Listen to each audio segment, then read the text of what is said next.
Hi, everyone. Welcome to Forbes Newsroom. I'm Diane Brady. I'm here with Brian Bushard, and we are talking about Eric Adams, New York City Mayor Eric Adams' plan, Brian, to deal with what's seen as a homeless crisis in New York. Tell us more about that.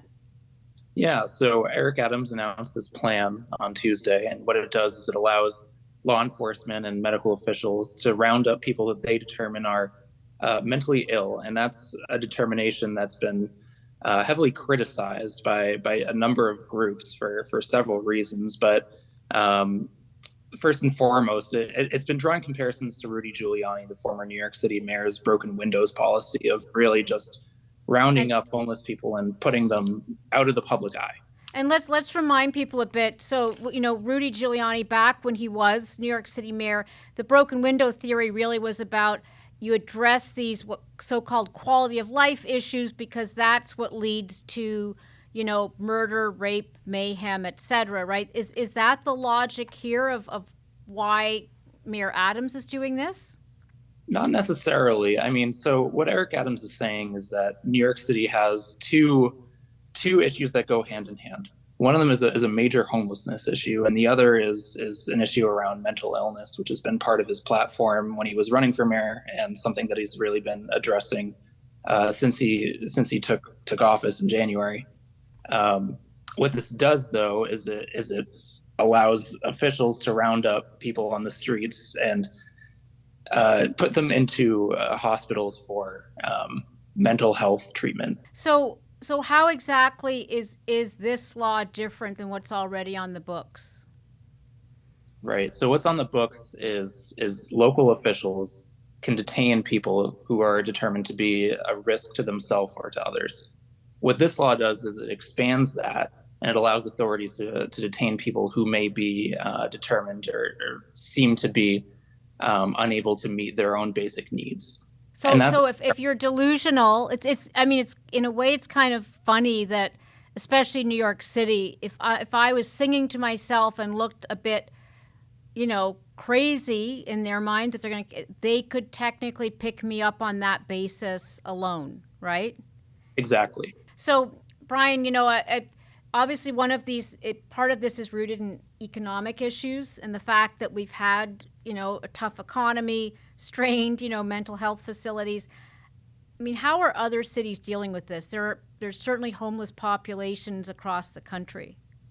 Yeah, it is. I mean, Gavin Newsom in California implemented a similar strategy earlier this year that allows law enforcement to detain people who might be determined to have schizophrenia based on a court order. And if those people if they opt to not choose medical treatment under that court order, they can be forcibly detained. So it's not a policy that's coming out of nowhere, but it is something that's been rooted in, or that has been heavily criticized. When we talk about mental illness, we talk about it from a point of empathy. Law enforcement's really more about crime. Is this really in some ways a surrogate for cleaning up the streets and reducing crime? Well, part of the criticism is that it has just been, or that it could be a policy meant to take these people and put them out of eyesight.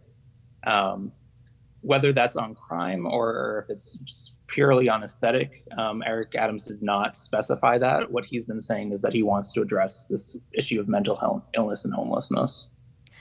And we've certainly heard about subway, I'm in New York City and, people being, whether it's pushed onto the subways, very rarely.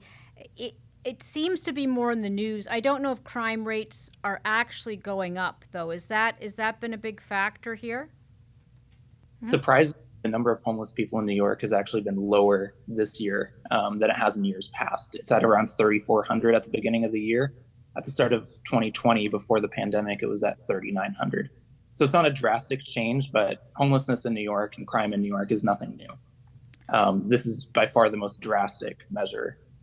One of the things that I saw was this sort of moral obligation was one of the quotes people had, where it's been framed as a sort of simple left-right issue.